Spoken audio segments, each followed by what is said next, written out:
And, and just so, right, there we go. Is everybody okay with it being recorded? Yep. Thumbs up. Okay. And is everybody cool with it being on Facebook Live? Anybody not cool with that? Okay. All righty. Let me go ahead and connect to Facebook. I should have already done that because it always causes a problem. So I want to make sure everybody was in and comfortable. Let me see. Did everybody have a chance to look at the order, the lineup order? Yep. Okay.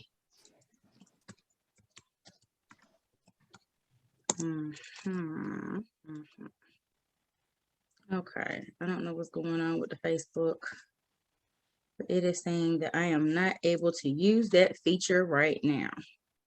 I'm not really sure why, what that's about. See, that's why technology and me, we don't get along. Okay, I might try it again in a few, just to, because I always do Facebook Live for the people that can't be up here. We'll figure it out. Anyway, welcome to the Literary Cypher, y'all. We're gonna go ahead and get started. Thank you guys so much for being here. Thank you for agreeing to participate. For those that are new to Literary Cypher, I started this last October. It was supposed to be in a way to get local writers together, just expand the community and all of that good stuff. But then COVID, so we didn't really get a chance to do all that. I was like, well, I kind of want to do it anyway. So now we're doing the Zoom thing like everybody else. And it's been going well. One good thing about it is you get to connect with people that you wouldn't otherwise get to connect with. So here we go. I'm not going to do the whole crazy MC thing going off about every reading and everything and every writer. We're going to just keep it going one after the other. So did everybody have a chance to see the lineup? Okay. I'm going to read through it real quick. So first up, we got my girl Abigail. Then we've got Ebony. We got Cynthia. We got Jeni, Nicole, Lara, Mela, and then we're ending it with Cookie B. Okay. So if you want to, just go ahead, get on in here, get comfortable, get your drink, your tea, your coffee. I got my wine because it's been another one of those kind of days, weeks. Let me do a sound check. Can you guys hear me? Oh, you gonna do a sound check? Yeah, I think I'm That's good. Miss Cynthia Manick. Yeah, it's a new headphones. I found it in the closet, and I was like, ooh. I'll make sure they work. Headphones we found in the closet. Yeah. We're gonna go ahead and try those out. We can hear you just fine, sis. And you got your drink handy. That looks good. All right. So everybody, whatever you need to do. I'm about to sit back, relax. It's storytelling time. If you want to say something about your piece or whatever you want to say before you start, feel free to do so during each reading. Everyone, please blow them up in the chat. If they hit a line that you like, that resonates with you, go ahead and put it on in there so that, when they finish reading, it's always real nice as a writer to go back and see how everybody was hyping you up. Toot your horn a little bit. Okay. All right. So without further ado, if everybody go ahead and mute, that'd be great. And we're going to get started. All right, Abigail, take it away. Hi, everyone. I'm saying hi from Portland. Can everybody hear me okay? Yes? Okay. So I'll be reading all new poems. We'll see how this goes. Thank you for this very loving, supportive space. So I'll just go ahead and jump right in. The first poem is called The Catcher. And it's about this guy I had a crush on who's a trapeze artist. So here it goes. The Catcher. He is on his knees again, upside down, hanging from a swing suspended midair. His body sheathed in tights, a swaying weight of taut angle and swollen curve. He coos to the woman across from him, positioned to jump from the platform. Darling, beautiful, you own this trick. And she smiles, Desire's heartbeat accelerating with such velocity no doubt dare arise. Then she jumps, swings her legs up by her hips axis at the force out, gravity quickening the beat back and rise. Their bodies fall into phase, and upon meeting at their farthest reach, become motionless for a moment as their limbs lock and he catches her.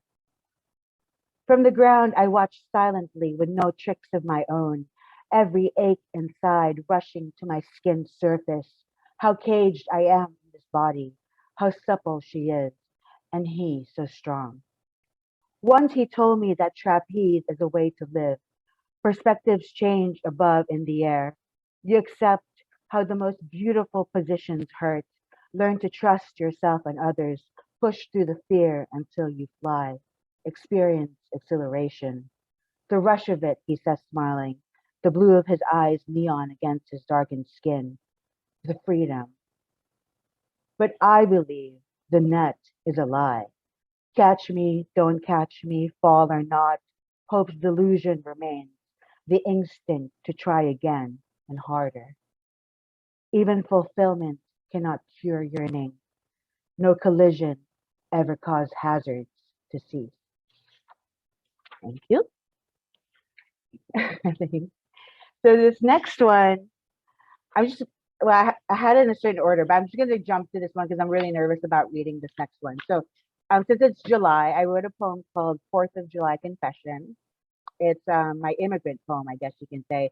And most of the time, I write for the written page, but this one I wrote specifically as kind of like to perform. So I'm kind of like stretching myself beyond my comfort zone a little bit here. And I'm a little froggy, but we'll see how this goes. I hope you guys like it. Fourth of July confession. Fine, America. I'll tell you my secret. Although I have betrayed history and abandoned homeland to live with you for over 2 decades now, I can still sing all the words to the Philippine national anthem by heart. Bayang magiliw, pearls ang silanganan, alab ng puso, sa dibdib mo'y buhay. Yes, the melody still returns me to the simple happiness of my childhood, to my old Antipolo neighborhood, where during summer the children played our patintero street games well into the darkened sky, while loving neighbors kept watch under thousands of stars in the moon, cheering and laughing loudly among the bougainvillea-lined terraces. But calm down, please. America, I choose you. Yes, you're right. I still can't sing the Star Spangled Banner in its entirety, but cut me some slack. How can I learn something that only divas with Whitney Houston's vocal range can sing? Even the lowest key would be too high. Plus, I was an asthmatic kid anyway, so I never did have strong lungs to begin with. And besides, America, voice lessons just got to be too expensive. Why must you be so demanding? At least I haven't given up yet on struggling to learn Vladimir Horowitz's transcriptions of Stars and Stripes Forever on the piano. Yes, I know it's taking me long enough, but the piccolo part is a killer. And have you seen Horowitz's huge gorilla hands? Of all the things that had to be small in my big round body, it had to be my puny palms. Oh, it sucks. How it sucks, America, that I was born with more talent, more skill, more God given natural abilities to please and honor you by realizing the big dreams we have been dreaming together. And even if I know you're thinking it, please don't say that I'll never be a true American.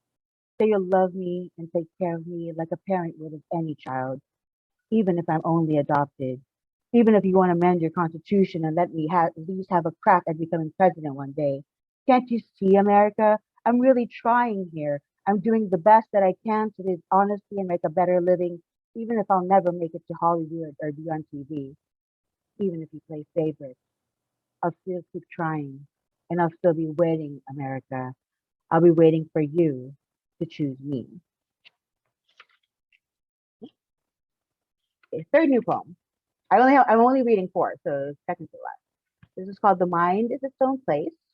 And I'm starting with an epigraph from Milton's Paradise Lost. So the epigraph goes, the mind is its own place and in itself can make a heaven of hell, a hell of heaven. The mind is its own place. Whoever would need a compass in paradise when lost among bushes of gigantic crimson hibiscus, while distant crashing Sulu waves whisper in your ear, trace your path backwards towards true north. In place of barren plains, find craggy inlets woven of tributaries, with purple glazed pebble beds and bathing shores of opalescent white sand that shimmer in the naked yellow sunlight. Even a brute like Caliban can find his lyrical voice here. Follow the sound of his echoes or smell of his breath, sweetened with mango and papaya pulp from blossom-filled trees that promise more than sustenance, satiety within an arm's languid grasp. What use for directions when the island's peripheries are all within reach? Slowly, the sea is swallowing them. The aquamarine waters drown and saturate the flowers' crimson and petal red plum hues as they bleed into the white sand, into a stain, into a thickening blot in the water, until all are the black unity of all the world's colors. And finally, after learning that the sun burns, brightness blinds, sands bury, inlet walls collapse, fruits poison, and water electrocutes, it is dark enough to plot. The waves then roar like distortion at full blast no rescuer's radio can endure. Cover your ears and pace your breathing if that resembles the boldest assertion of your will, or just call at last for sleep with no dreams. You cannot be lost once you are buried in place. Right, last one. This is called learning a language. Learning a language. By rote is the root, but when we finally remember, there is something new to forget. Reborn and once again delivered to infancy, we mimic unfamiliar sounds. Through tongues trill or throats thrush, vowels and origins cross cavernous distances, sound as yet undecipherable hieroglyphs, and shine new meaning on old intention. The expedient is in the stretch, the gaps with precision of angles, gas of teeth, the breath's perfect timing, and then the focus, anticipation, rest there, and the surge. To unsay the silence is to inhabit houses with sharp, unsanded fences where the prickling lures. Pluck the thorn, discover the truth about words and love. No perfect match exists, and every object deserves its own unique name. Adam and Eve knew, as he named the animals, and she named the flowers. Hummingbird, calf, freesia, amaryllis, each being thus designated, now they could rule. In the beginning, a yes can only mean yes. No room for obfuscation.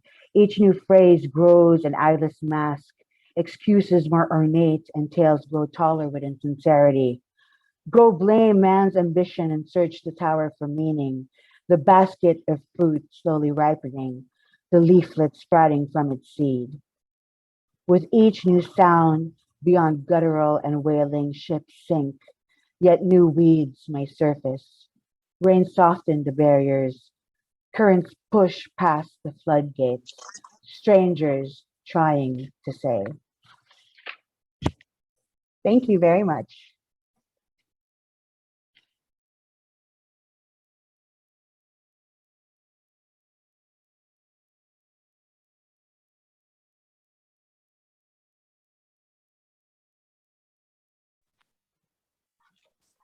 All right, Ebony, sis, you up?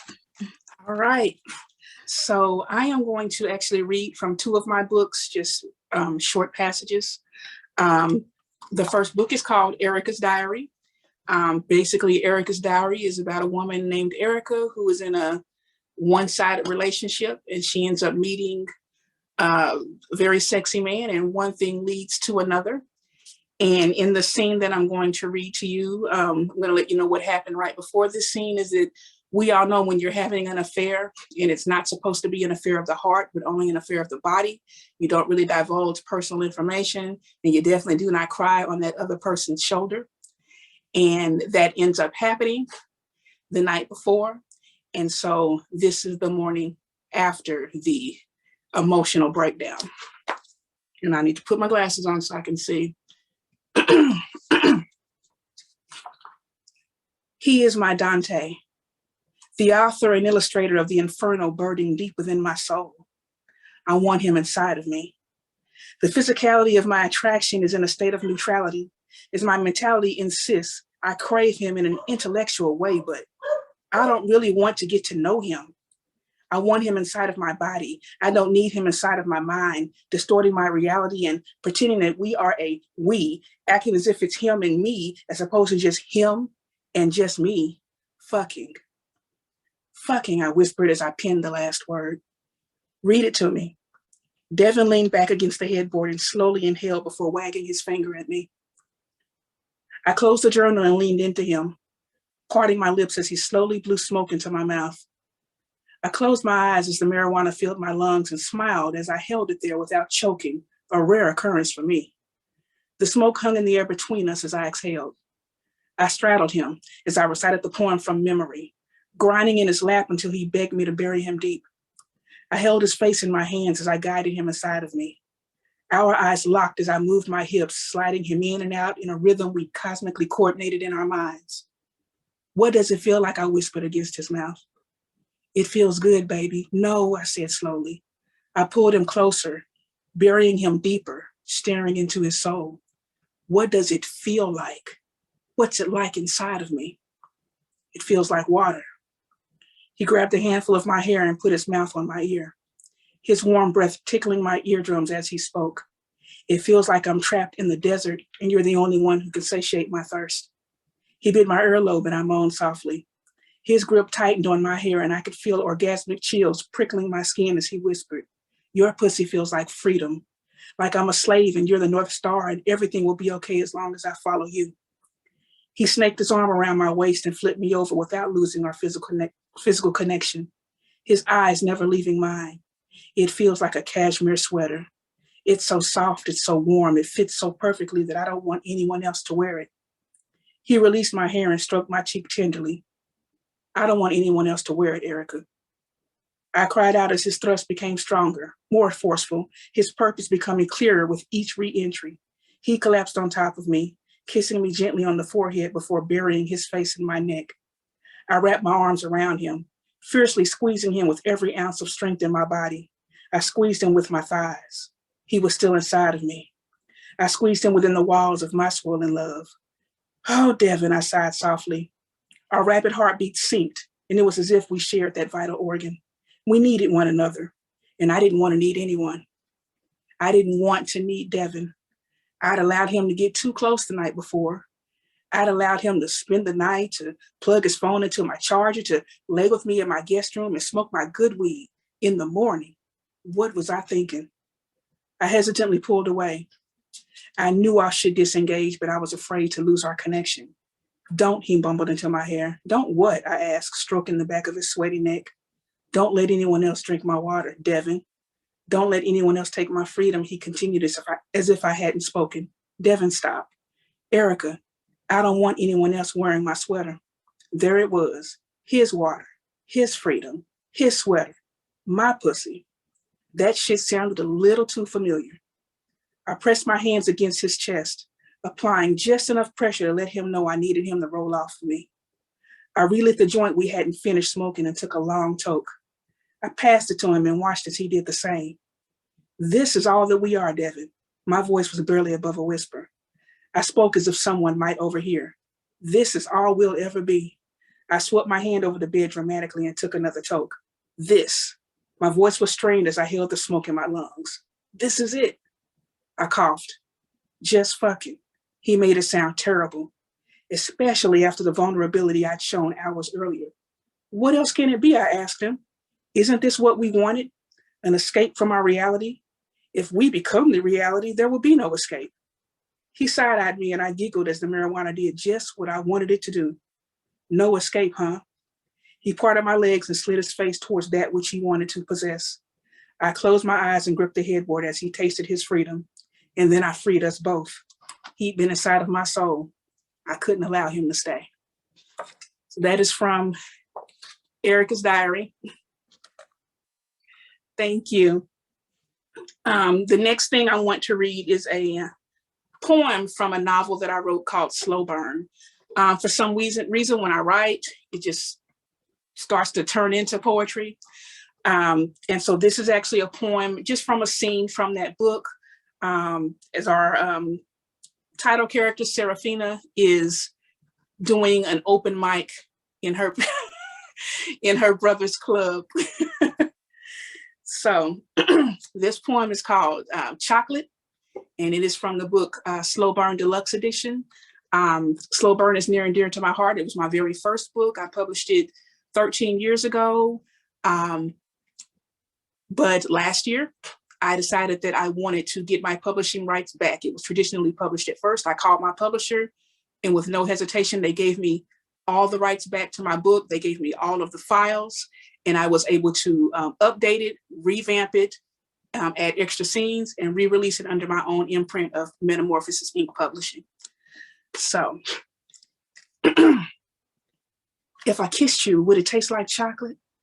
I'm sorry, I just thought it would be kind of wild because when I looked at you, you smiled as if you knew exactly what I was thinking. Unblinking, your gaze met mine, and I thought I saw a flicker of recognition. Or maybe that's just my mind concocting an imaginary definition, trying to explain the intensity of my attraction to you. I'm sorry, I'm staring. Maybe it's rude, but I'm not caring. I'm daring myself to stand my ground. I want you to touch my mounds while I caress your arm in joy, because right now I feel like a nut, but first I want to kiss you. I want you to dismiss whoever you came here with and get on this, boo. Oh my God, this is so unlike me. You don't even know my name. I'm a butterfly, and I ain't gonna lie, if you were a flower, I'd suckle your nectar until you were dry. I feel so high when I'm around you. All I wanna do is surround you with the walls of my desire. Is it too much to ask? Can I? May I? Lay my head on your shoulder and bury my face in your neck. I just want one nibble, just one little teensy weensy non-committal love peck. Damn, I bet it tastes like chocolate. Thank you. Thank you very much. Ebony just had that flow. Ebony just had that flow just now. I think I got pregnant. Thank you. Look, hey, don't be calling me for child support now. Sure, you're knocking people up. Wow. So I'm up next. I'm going to read 4 poems. The first one is called Self-Portrait Number 13, What's Passed Down in the Making. I've been thinking a lot lately about origin stories and survival versus living your life. What's passed down in the making? Sometimes I smile just like my mother, as if the skin and gums remember the day I was born, between thick thighs and southern jasmine. With the second toe larger than the first, I arrived as a red-throated anthill, just as busy. And maybe the moon was in my half-blind eyes, but I felt what was handed down.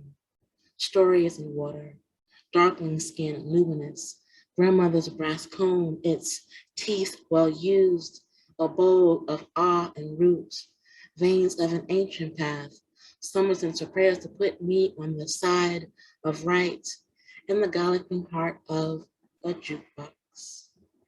But what did my mother dream? When she knew how much hunger the dark could contain, how close we are to mindsets behind plantation-born jewels, foxes in the henhouse, kissing caskets, knowledge that we use our bones to hold up more than just our bodies. She saw a girl using stones and light, hands learning the art of purple oil, hair braiding like a rope to free oneself, the tones of hand games to sense when a voice is off, and bare feet striding ground, bursting with fire, lip to lips. This next poem is called 3 a.m. and the moon is curled like a sea. And I didn't dream of coffins today, or the scattering of names or trees I can never recall.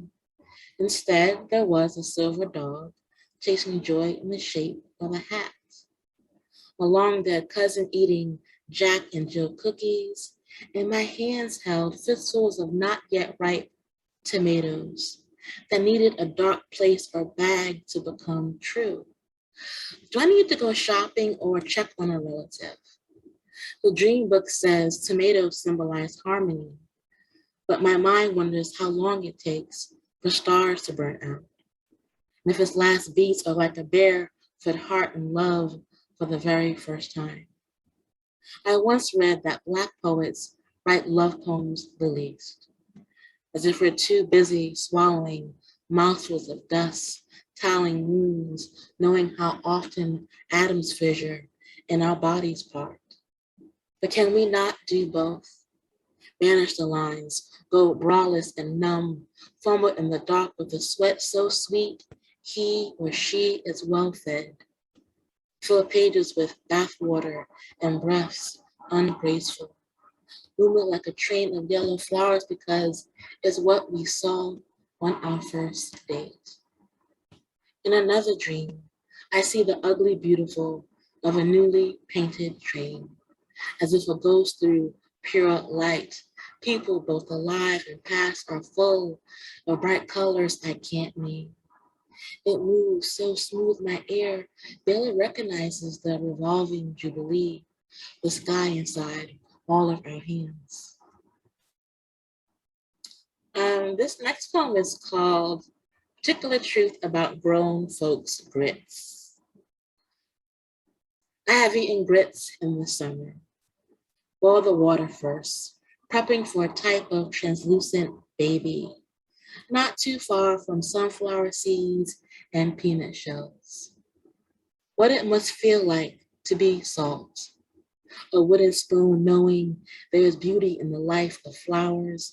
No, I mean natural things with a best use by or expiration date, as if we're born waiting to go back to ground. No, I mean Disney talks about the circle of life, but no character has both parents alive enough to pay rent. I have added grits to barely black pots and fall. After hearing a blues melody of debris and gauze, a woman and her dog, my half southern heart is a bruise shaped like daffodils. My half southern heart is full of names shaped like smiles. The best cooking pots on the stove's front left eye takes all the ugly and all the sun. I have thickened grits with butter in winter.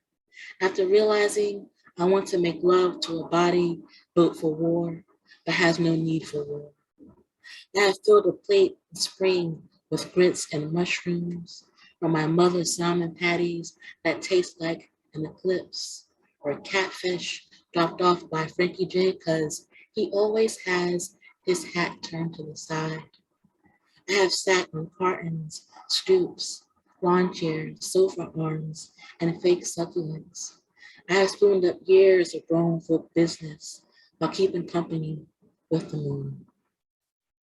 And I'm gonna end on a poem called Dear Spring. I wrote it in 30 I wrote this poem. Dear Spring, I decided to take love for a walk.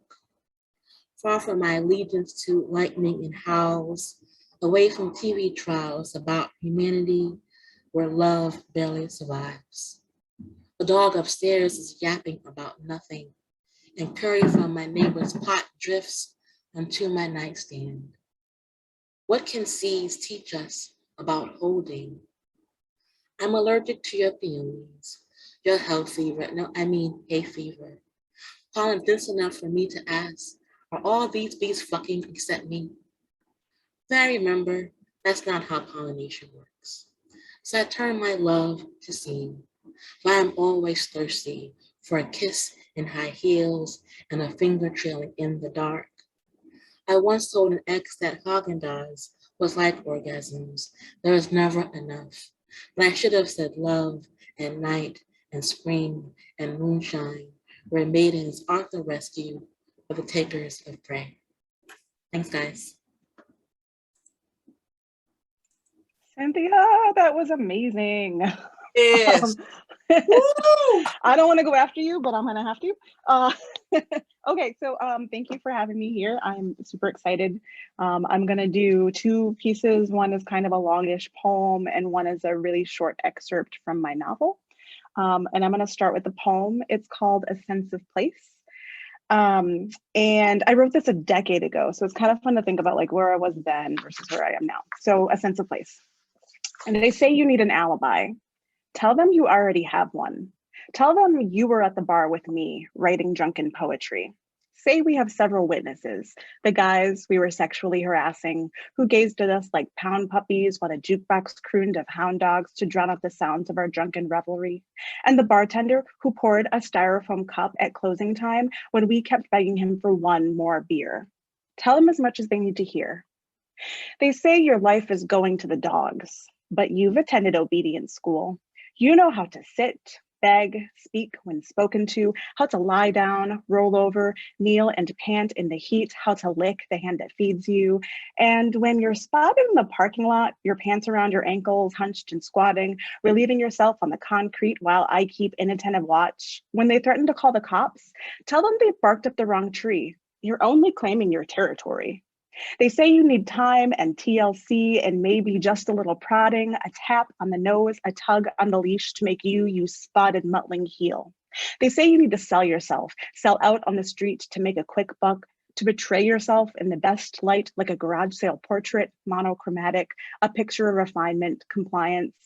Tell them you're still on the fence. Explain how life isn't black and white. We've tunneled under the chain link and into the world at large. We're the ones in charge here. They say you need to listen up, to simmer down, to sit up straight, to pay attention and tuition, to see something through to fruition, to pledge allegiance to the lagging sense of accomplishment, the dreams that scrambled from your window, then dropped like wet cement. They say you need a constant reminder, a peck on the head from old Mother Hen. Tell them there are foxes in the hen house, snarling feathers. It's no use. Your goose is cooked. They say you need motivation and clarification, a regular desk job with dental and vacation days, a house in the suburbs, a dog in the yard. They say that wandering through the wilds like a feral spaniel is for 20-somethings. It isn't very becoming. And now at 40, it's high time you settle down and settled into a respectable life. Shaved fur, plucked whiskers, clipped tail. Time to groom yourself into the role of fixed bitch. They say you must either be chaste or chased tail, a pacer rabbit, always sexy, wet and willing, heart buried, breasts spilling over. Tell them you won't toe the line of half-off fineries, that you have no interest in wearing satin negligees on sticky summer days. That's a bone for the dogs. All you want is to recapture a lost puppy of a youth, minus the angst, to give thanks for where you've been and where you're going, slowly, cautiously, nose to the ground, curled knuckles pawing the ground, knees stained with grass. They say you need to speak their mind, to step in line, align your priorities. Tell them you're fine. You've always lacked a sense of place, a space to be, but once you've found a home, you'll be sure to pound your head against the wall to check for a sound foundation. Outside, the wolves are circling. Inside, our backs are to the wall, our hands behind our backs, our heads in our hands, and we brandish our dime store squirt guns like real Texas guns, and maybe one of these days, we'll figure out how to silence their baying. Okay, and then an excerpt from my novel, which I've been told I don't show enough on screen, so it's The House of Deep Water, y'all. And it's a really short, so in between the chapters of my novel, there's these little vignettes that are just backstory. And I'm gonna read, it says here, like the main character's name is Elizabeth DeWitt. She's 20 years old. So it's just some of her backstory. There's not really a whole lot to set up.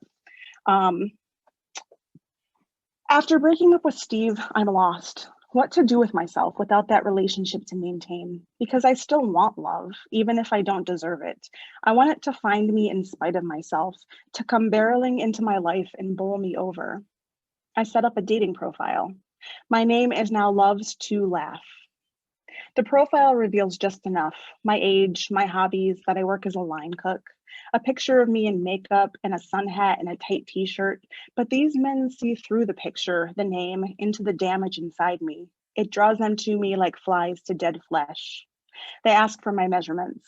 They ask for a full body picture. They ask if I shave my pubic hair. They ask me to shave. They ask what I like to drink. They ask my dating history. They ask how many sexual partners. They ask me how tall. They ask my panty size. None of them ask my real name. They tell me they want to take me to the hot tubs. They tell me they want to eat my cooking. They tell me they want to take me for drinks. They tell me I remind them of someone. They tell me they want to eat my pussy. They tell me what trucks they drive. They tell me they love my lips. I have nice lips. My lips are big and soft and firm and snug. They tell me they want my number. They tell me they want to take me out. They tell me they want to lick my ass. They tell me I will love it. They tell me my picture looks sad, that they can make me smile for real. They tell me I look familiar. They ask my cup size. They say they've always wanted to date a D. They tell me they've never dated a Black girl. They tell me about med school, about fire academy training, about working construction, about their grad programs. They tell me I look nice, I look fun, I look sexy, I look cute, I look shy. Lost my spot. I look like a daddy's girl. I look light. And when I give them my number, they don't call. And when I ask them why, they don't message me. And when I ask again, they block me, or they say I'm pushy. They say, bitch, what's your damage? They say they want a girl who is whiter or darker or taller or thinner or thicker, who wears more makeup, who wears less makeup, who knows how to have a good time, who has a better education, a better job, who drives a better car, who shares their interests, who has a daddy, who dresses better, who can hold a conversation, who can hold their gaze, who can hold herself together. Thank you. And that's The House of Deep Water. That was so good. Can we get the link to A House in Deep Water, please? I'll find it. Thank you. That was so good. My name is Nicole, Shawan Jr. I'm going to be reading from a memoir in progress. Switching it up a little bit. This piece is called Raise the Humble, Crush the Wicked. Bushwick, 1986. The inside of Grandma Mabel's home was urn dark. Commotion erupted from within the garden floor's living room, an unfamiliar ruckus. I followed it and the ominous odor that took hold in my nose. The smell was like wheels spinning too quickly against asphalt, burning rubber, or burning plastic. It was a noxious stink that misted diamond blue within the house's eggshell, rocky walls. Inside the living room, a television was just a step to the left of the doorway. A hanger antenna sat on top of it at the back. The TV's sound was muted. Black and white lines wobbled their reoccurring ascent up the screen. A spooky gray glare projected for a narrow stretch. The only light in the room. Daddy stood in my path, a fence of flesh between me and the others. Duval sat on his newly purchased waterbed, the one I tried out earlier that day. Lying on my back, I rode the mattress's waves each time someone sat down, turned about, or stood up from it. It made me nauseous. Now it was still. Grandma was almost 80. She had the sugar and was blind in one eye, but wasn't nothing about her week. She knelt on a rug of dull, splintering wood that was thick with sawdust and dirt. Her hands were clasped, her eyes swished tight like daps shared between homeboys. Between throaty sobs, she recited scripture and begged, "Be gone from this house, Satan. You not setting your mind on the things of God, but on the things of man." I wanted to run to her and wrap my scrawny arms around the folds of her wide waist, dig my fingers into the fat of her broad, sturdy back. I wanted to press my cheek against her wet face. I wanted to pray with her and assure, "Grandma, it'll be all right." But I was afraid. Dad's older brother, Foot, Arthur Jr. to white folk, Foot to the rest of us, was a combat soldier in Nam. He was a hero with brass stripes and a silver star. A color photo of him in a green uniform with brass buttons straddling his lapels hung further along the wall from where his eyes were affixed. In the photo, his face was soft. A smile threatened at the furthest edges of his mouth. His eyes were as clear as the Coney Island boardwalk on a brick December night. What stood before us was not the man in the photo. I wondered who that man was. He was somewhere else. Perhaps he existed in the ocean between veteran and combatant, or amidst the smoke between flame and ash, or on the USS Enterprise, who knows? But that man, with the gentle jaw and the subtle knowing, he was not here. Uncle Foot buzzed. He stood in the middle of the room facing a windowless wall, stuck in the glaze that the old TV cast. He was ghostly, his dark skin ashen, his shirt sagged from his shoulders where it used to be full. Its once crisp white was now tattered and soiled. He was stiffly straight, a launching rocket. In one hand he held a blade, in the other, a glass pipe with a sooty blackened lip. "Foot," Daddy shouted. "I'll kill you, motherfucker. I'll kill you real good, nigga. You my breakfast, you goop bitch. Foot," Daddy yelled again. "Nigga, calm down and give me the blade." Daddy's hands were outstretched as he crept further into the room, approaching his older brother. But Uncle Foot made his own demands. "Get the fuck out my face, motherfucker. I'll kill all you motherfuckers," said Uncle Foot as he stared at the wall before him. His body was a pot of restless, quick spasms. Like a Humvee, he revved. Duval leaned forward, elbows to knees. A dookie thick gold rope wound around his neck, dangling low and hitting his thighs. He spat at his father. "Drop that fucking blade, Foot. Ain't nobody got time for this shit." Duval's face was screwed up with tightened brows, squinting eyes, and compressed lips. He fumbled with something in his gold ring-encrusted hands. Earlier that day, Duval took me to the store and bought me candy. He brought his pit bull Mustafa with us. "Moo," he called out before whistling with his fingertips in his mouth. Almost as tall as me in ash black, Mustafa ran out of the house, down the brick steps, and scaled the almost 4-foot-tall iron wraparound gate to meet us as we walked down Hart Street towards Brooklyn's Broadway.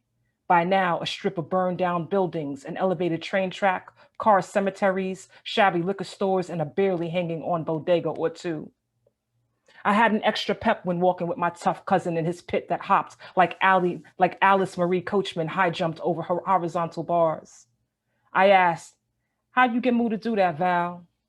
Duval looked down at me and smiled just a smidge. "A man who tells how he trains his dog is a fucking fool." "God, please help my boy. Please, God, save him from this here narcotic," Grandma praised. "Oh, praise the Lord. It's good to sing praise to God. It's right to praise him. The Lord is restoring the weak." "Stop it, Grandma. This nigga just high," Duval said. Duval was fearless. I wished I were too. "He's healing the broken, bandaging their wounds. Praise the Lord." Duval huffed, walked past his father, and left the room. "Come now, Foot. Look what you're doing to Mama. Give me the blade, man."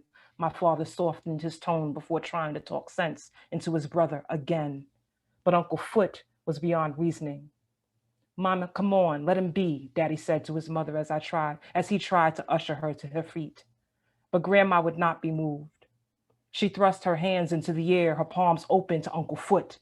"Great and mighty is our Lord. His wisdom can't be measured. He raises the humble and crushes the wicked to the ground." Daddy picked me up and gathered me to his chest. "All right, Mommy, we out of here," he said as we shuffled out of the frame house on the corner of Bushwick and Hart. It was dark out and the air was humid. The honey locust trees dripped with a sweet scent into the summer night. The fire truck that zoomed down the Ave cast a red glare on all things moving and not. Gone was the day's laughter, the playing on the abandoned mattress, the swinging from the yellow traffic light perched on the corner. Night came down crack high quick in Bushwick. Thanks, y'all. My God, we need this as soon as you finish, girl. Thank you. Nicole, please put the link to the book right there in the chat. It's just in progress, y'all, but hopefully someday soon. Thank you for the love. Wow. It was amazing. It's hard to follow you, but I'll try. Come on, Thank you, Lara. guys. Can you hear me okay? Great. I'll read you just 2 really short pieces and a segment of a longer piece from my book, Animal Wife. There it is. It's a collection of short stories. The first piece is called Foresight. Foresight arrives in an Amazon box. Susan thinks of the man she has stopped loving and the job she hates. She is tired of life lessons. They bring her no closer to figuring out what she wants. Foresight tastes like liquid cotton candy. She lies back on the couch with her eyes closed. She will remain on the couch, waiting. Her waiting will curdle until she forgets what she was waiting for. She will develop bed sores. She will line up soap operas so there's no time to question her choices. A mouse will die in the wall and she will not bother to find it.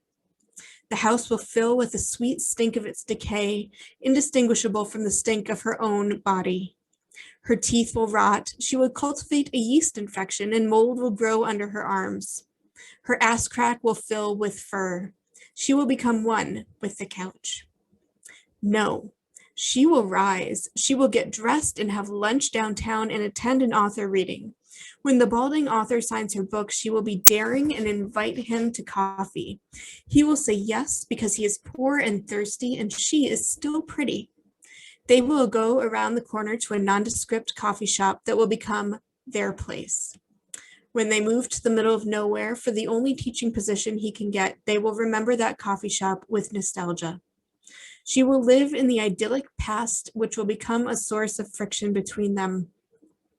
They will alleviate the friction by having first one child and then another. She will mourn who she could have been while struggling to appreciate the life she has. And when he cheats on her with a student, she will wish she were dead. She will not go to the author reading. She will walk past the bookstore, averting her gaze from the man at the podium. She will take the train to Newbury Street, where she will simply stroll and window shop. She'll buy herself a necklace to remember this day, her narrow escape. But this day will have no bearing on the rest of her life.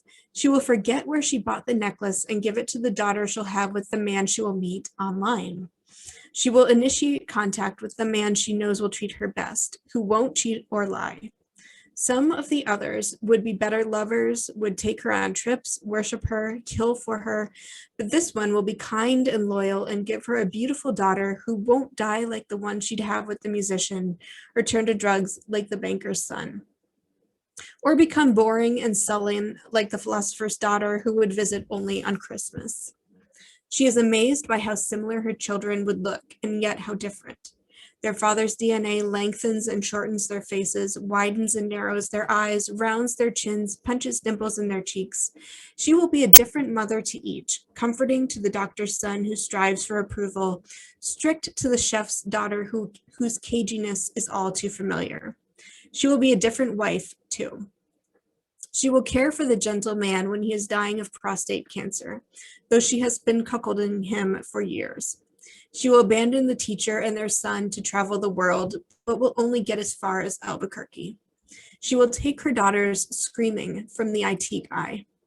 She will be a writer, a real estate agent, a small shop owner. She will celebrate Christmas at a full table or by watching the Charlie Brown special with mice in the walls and moss in her ears. In none of her lives will she be brilliant or famous or content. She will try to select the one that holds the least pain. Her mediocrity will hound her through a kaleidoscope of futures. But every time she commits to a path, a new choice splits it into still more paths until she reaches the end and there are no choices left to make.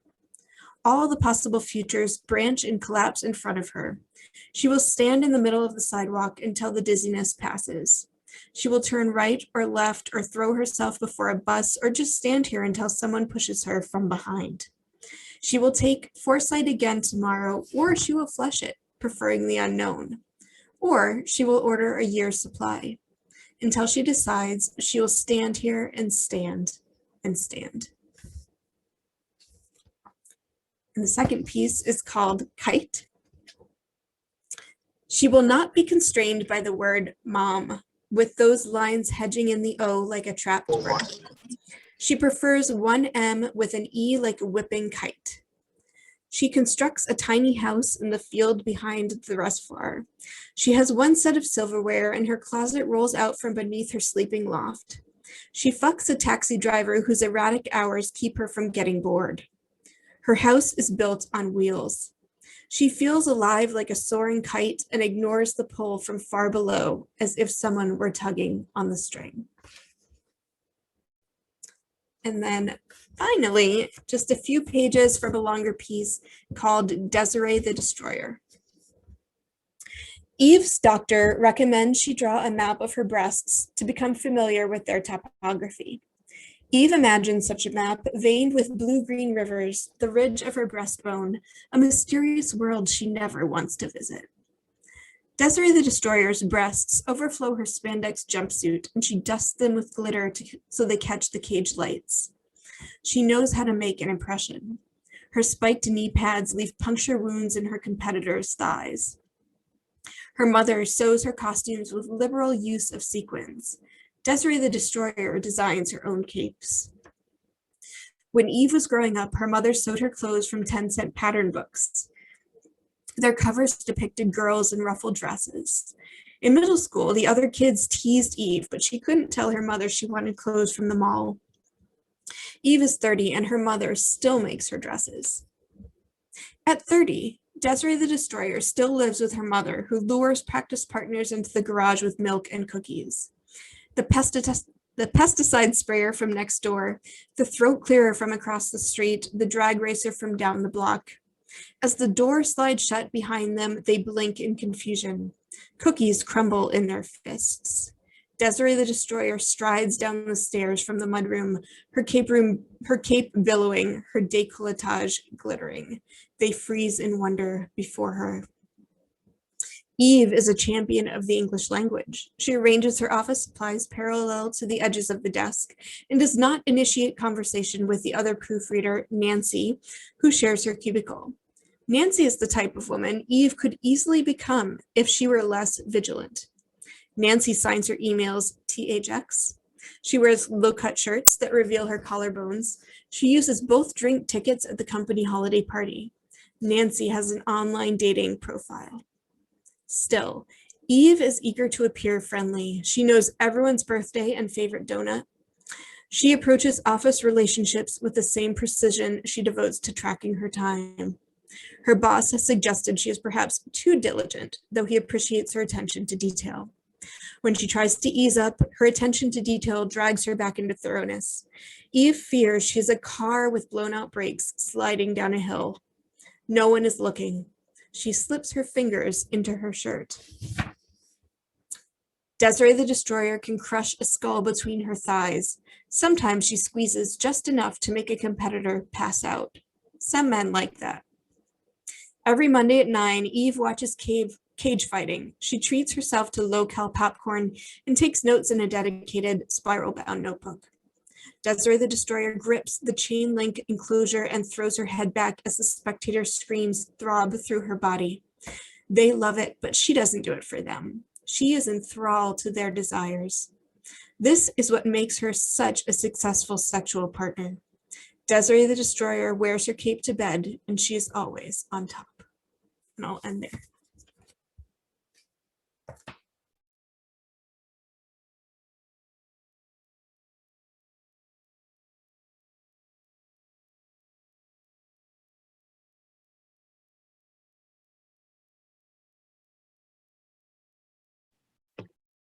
Lara, that was amazing. She always wears her cape to bed. Mela, where you at, sis? Did we lose Mela? Nope, I'm here. There she is. So I'm going to read this poem first. It's called Lord, I Am Ready. Lord, I am ready to be a bird. I have navigated these lows so long with the aching desire to soar. In the low country hills, in the wash of spring, a dead groundhog is splayed on the pavement, his intestines a rosette of color on the algid gravel. My tires barely miss him. I issue a prayer in the rearview mirror, as I am certain that my mother has done for me over the years, watching me drag the baggage of myself across the verdant hillside of my home. In the rush of city traffic, I shrink to my smallest form, injured peregrine, white belly from months of isolation. I dive into the back roads, back towards home.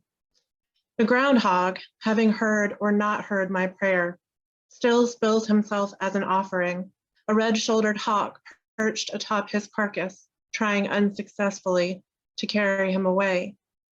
And I wonder to myself which one I am more like, the hawk given brilliant wings but unable to fly, or the groundhog, offering his insides to the world and no one able to carry them.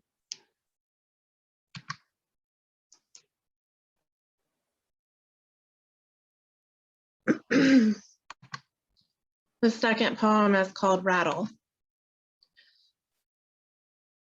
I gather this eroding bone dust and pour it in front of my feet, that I have a path to walk on, as I've always seen blackness where the ground should be. How it all fell away the first time the razor split my skin and the red trickled out, how something so tied to losing life could make me feel so alive.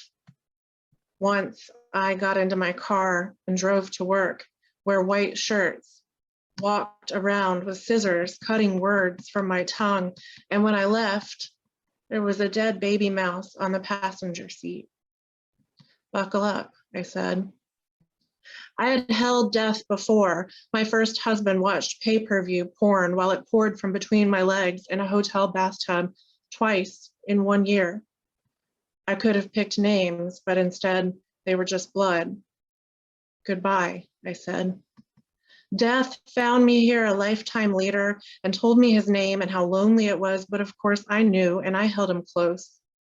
I love you, I said. Each way in which the pain and darkness of death touched my life seemed so graceful. Ink black vultures roosting in the winter pines above my house, the dance of waiting. Last week, sun glinted off the pavement as I drove my little girl to school. There was a dead baby deer in the road, a symphony of vultures picking it apart. As my car rattled toward them, they scattered, one just above us, right above the windshield, 9-foot wingspan, gliding in a silent union with my car, bloody face.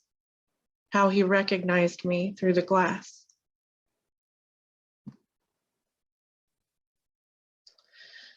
I'm gonna read this poem too. It's called Resonance, and it's actually a new form called a quadrillor. And if you look up the journal, it's called Gleam, Gleam. And the editors of that magazine actually invented this new form. So it's 5 different parts to the poem. 1, a nuthatch brings his wife to the potted bleeding hearts my mother gave me. It hangs on the front porch, vibrant red blooms beside the glass door, and I watch in wonder as they prepare the nest so close to the domicile of another creature. I smile to myself, thinking that they must feel we offer protection. Later, I am damned to a life of sitting up all night in the old wicker chair, relocating the black snake twined around the porch column again and again, determined to move in for the kill. 2, Alex laughs at the most inappropriate moments, his eyes shining like jewels, sparkling as his mouth recounts the story of his father violently beating him with a flashlight.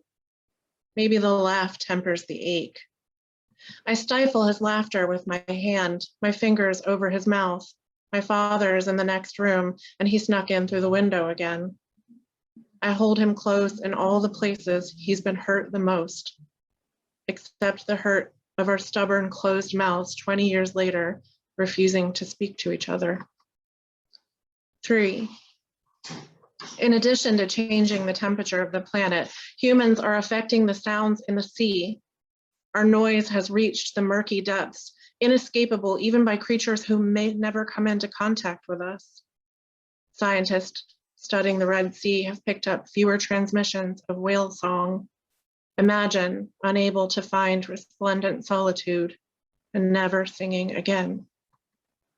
4, the day after I incant my ode to death aloud, the vultures come. They've come before, but only to roost and watch. In the midday glint of sunlight, right before our eyes, they dive and crash into the netting, protecting our flock, hopping devilishly from branch to bough to escape our broom swats, ripping at the net with their talons. One turns to face me, glides down to the ground right before me, making full eye contact and issuing a low hiss. After all, it was I who summoned him. 5, sometimes you hold the gift of terrible words, blooming like corpse flowers in your ears over and over. I remember my father sitting me down to talk, the stitch in his voice as he handed me the word, terminal.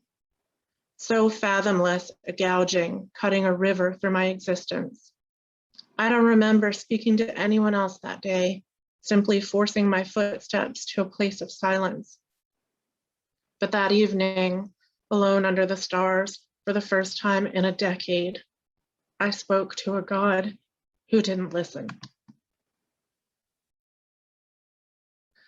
And the last poem I'm going to read, because y'all all wanted to hear the sex poem, it's called Take It Off. Take it off, he whispered, and I did. I stood before him naked, all ache and beauty, darkness and sorrow, rage and terror, wicked delights and seething pain all hung delicately from my skin, my hair laced with sadness, my hands filled with the truth, and he dropped his head into his empty hands and sobbed. Take it all, he growled with his hand wrapped delicately around my neck. And I did. I took it all. I opened wide and swallowed every drop of love, adoration, of desperation, possessiveness and desire, of aching and sadness, of pain and heartbreak, of honesty, of release, and of growth. I was the container he needed to pour himself into. But the floodgates cracked and broke, and it all spilled out. And we both have to lay in the wet spot now, don't we? And in the darkness, he grasps my silky hips and he asks me, baby, does it hurt? Yes, my love, it fucking hurts.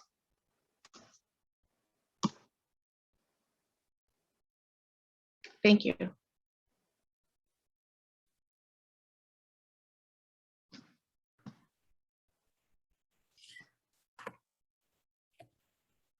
Hi. Okay. Oh, wait, where? Okay. I don't know. Dude, I'm good. All right. Hey, what's up? My name is Cookie B. My real name is Courtney, and everyone calls me Cookie. I kind of feel a little, I'm all smiley, but that was really deep. So thank you, Mela. I thought I knew what I was going to read, and then it just switched on me. So I'm going to share maybe like 2 pieces. I do this kind of a web series called Moments of Truth, where I unpack moments in my life and my thoughts and my processes and all of that fun, jazzy stuff that I usually don't want to deal with, but Jesus has taught me otherwise.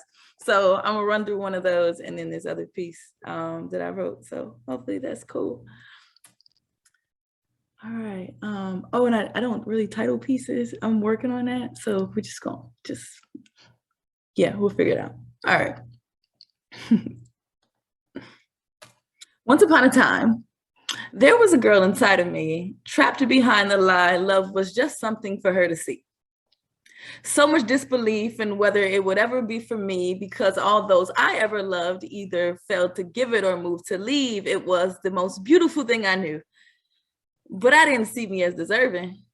I figured disregarding my desire for it would erase that I was hurting, and I wasted years of my life keeping distance because I was not so certain, only to find myself broke down at the end of an empty road with a lot of bags full of my burdens. I had faith God could send rescue and squads with AAA, but I settled with the idea of him not saving my day because, well, I trained myself emotionless. Bask in what I saw with others and romance for TV, but convinced it wasn't an experience that was truly meant for me. I bragged about my ability to not emotionally connect to things, unaware of how it kept me from moving free and openly. It was not that I wasn't loved by others. It was me not knowing how to see it. It was me lacking the trust needed to believe it until I noticed how it restricted me in all of my positions. So I took my heart to Jesus, certain he can reveal all in need of some attention, certain I could see a love with the perspective that had me in it, because The perspective that everyone else deserves love and not me surely wasn't winning. And there he was, ready to change my thoughts and my perception, laying out the truth that sat at the core of my conception and giving me a view to see love in all of his exceptions. The love story that is everything like him, always shining, never dim on his, no matter how they love you more, I will always love you better. A love that's peace within a storm and can also change your weather. This is the love that's meant for you, to give and to receive. A love that's not just butterflies, but the shade under your trees, the caves that sit inside your mountains, the soft grass blades in a valley beneath your feet. The reason your heart jumps and the reason that it beats. He says, you want a love story? Well, that starts and ends with me.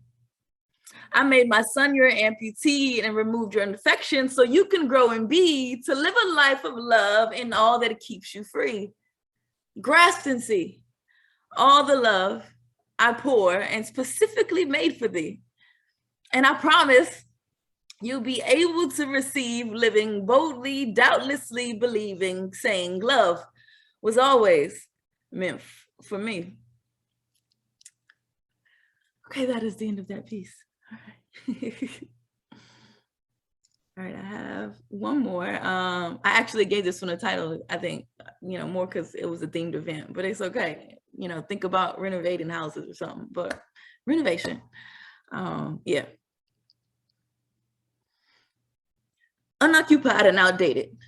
These are the things that we be saying when we walk into a house in need of fixes, in need of changes. Some spaces are left vacant. Others need some better placement. Let's face it. If we open up the doors to our hearts, what part of us needs arrangement? I remember being stuck and complacent, on the verge of becoming numb to all my heart's broken situations. I had a colored mind that looked nothing like the original design, yet walking around like I'm fine because my hedges were cut and my curb appeal was lit. Add a little pop of yellow and you wouldn't second could guess that I was that chick who kept it all together, who made sure no one was affected by the rain that came with my weather. Yet be high-key weighed down because I'm lacking the strength to make any of me better. Then there are also the times when I feel and look like a mess.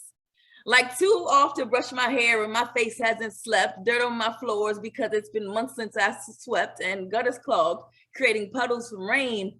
Windows fogged, dust those who knocked, I can't see that they've came. Old paint, chipped wood, broken walls, sad face, worried mind, broken heart, seen it all. Guilt, loneliness, and shame, anxiety, frustration, and defeat. All the stuff life serves that wasn't meant for us to eat. Yet there came God, wrapped in flesh for all of us to see, ready to tear the walls down so the entire world can be his original creations. He walked the streets of neighborhood, pavement ready to build up the land, because the world would tear your house down if you leave it in their hands. Got you scrambling around for resources because your house has a leak. Meanwhile, he's purchased everything and literally has 66 books of his receipts, but wildly, he still needs a permit to do what you need. Our processing is hard, but is it hard because we're weak or hard because we won't loosen grip for a release? Like, is it life or the things I won't move off my sofa so I can relax and take a seat? I walk around like his love can't heal every wound that we have open. Like his love won't make a W out of every loss we let go of. What reason do we have to fret? Why settle with lenses that aren't clear when there is a God who took us comfortable so your real self can reappear? The one who's existed in the garden before we ate the fruit and walked in fear. Do you know what renovation is? Do you know what it's like? The process of restoring what was back to what it was, to what's true. The original condition, revive from what is old to see all that is new. It is exactly what God did when he sent Jesus down for you. See, we were designed to be free, full of joy and without worry, walking around in boldness and no shame to our stories, peacemakers, forgiving, confident that we are forgiven, aligning all with his love so we don't have to worry about our fixing. Our heart was never meant to be in a broken, disorganized condition. So why not stop the decay your house keeps on giving by opening up to allow him to give you a better living? that is the end of that piece and the end of my little set. Thank you.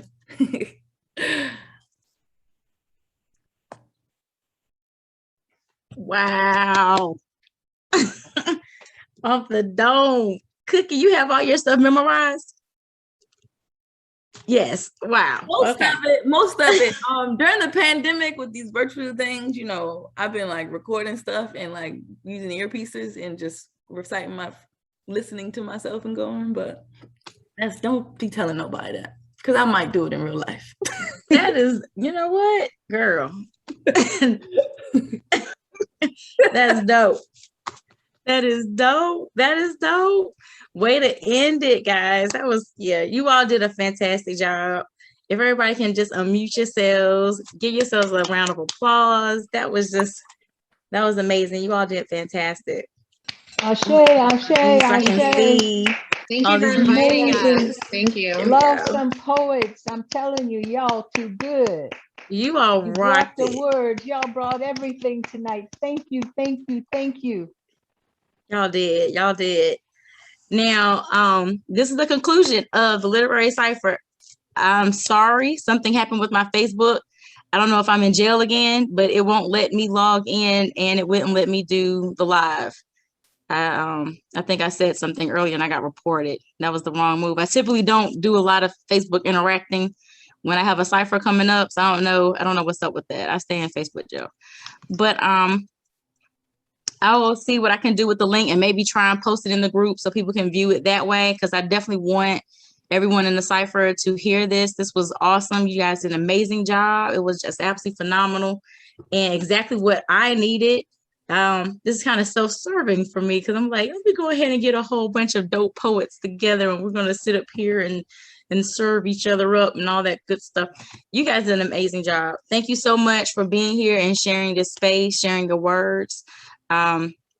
Please post your links in the chat. The whole point of this is where we can network, connect, and just broaden those boundaries in the literary community so we can connect with each other all over, not just right here in the DC area. So yeah, put all your links in the chat. I normally copy, and then I put everyone's link, their web pages, their handles, everything. I put it all on the page so everyone has access to it, because we want to purchase your books. We want to support all authors, all writers, and the best way to support is to buy their stuff. And if you can't buy it, go ahead and share it to somebody who will buy it, all that. Okay, so I normally end Facebook now and then just keep the meeting open for anybody who wants to stay on and chat. We can do that. Again, thank y'all so much. This was a blessing. You really fed my soul. Y'all guys did a great job. I'm so grateful. Thank you for inviting so us. much for having us. Thank you. Thank you guys. That was awesome. All right, anybody